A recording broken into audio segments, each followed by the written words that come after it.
આજકાલ ચારે તરફ માતા પિતાને એક જ ફરિયાદ છે કે બાળક ખૂબ ધમાલ કરે છે, બાળક ખૂબ જીદ કરે છે અને અત્યારની ભાષામાં કહીએ તો એના ટેમ્પર ટેન્ટ્રમ ઘણા વધારે છે. આની પાછળનું કારણ જોઈએ તો 3 મહત્ત્વના કારણ. એક, 9 મહિના સુધી જે માતાએ ટીવી અને મોબાઈલમાં જ પોતાનો સમય વિતાવ્યો છે અને મારી તારી ઈર્ષ્યા દ્વેષમાં જ સમય વિતાવ્યો છે, શોપિંગ કરો, ફરો, હરો ફરો, સતત મનના વિચારો ચાલુ છે, એનું માતાનું મન શાંત નથી તો બાળકનું મન શાંત નહીં થાય, બાળક શાંતિથી નહીં બેસે. તો 9 મહિના માતા જે કરી રહી છે તેનો પ્રભાવ બાળક પર ચોક્કસ જ જોવા મળશે, જેને તમે ધમાલ કહેશો, તોફાન કહેશો. બાળક એક્ટિવ હોઈ શકે પણ એ એક્ટિવિટી સાથે સર્જનાત્મકતા હોય, ડિસ્ટ્રક્શન ના હોય, રાઈટ, ધમાલ ના હોય, જીદ ના હોય. બીજું, હંમેશા એવું કહેતા હોય, માતા પિતાને એવી ફરિયાદ હોય કે મારું બાળક જિદ્દી છે. હવે જીદની તમે વ્યાખ્યા સમજો. કોઈ પણ બાળક જિદ્દી હોતું નથી, એ માતા પિતામાં રહેલી થોડીક ઢીલાશ છે. કઈ ઢીલાશ?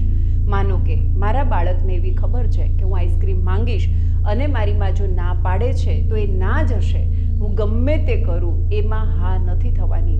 મારું બાળકને એકવાર ના કહું છું એ જીદ નહીં કરે.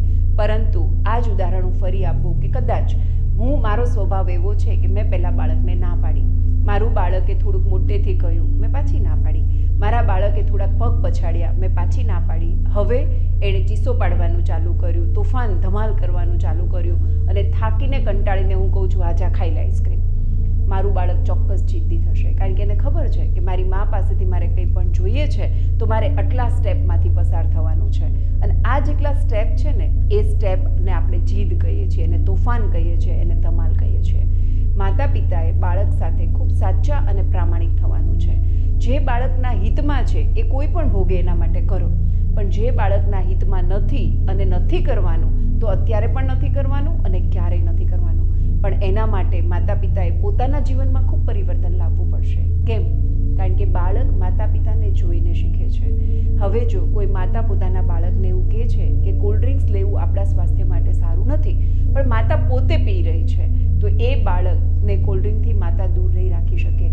માતા પોતે જ બૂમાબૂમ કરે છે, કોઈ સંબંધોમાં મારી તારી કરે છે, તો એ બાળક એમાંથી શીખવાનું જ છે, જોવાનું જ છે.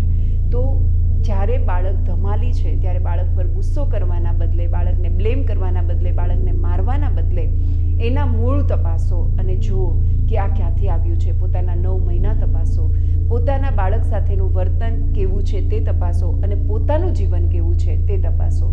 પોતાના પર કામ કરો, તમને ચોક્કસ જ પરિવર્તન બાળકમાં જોવા મળશે.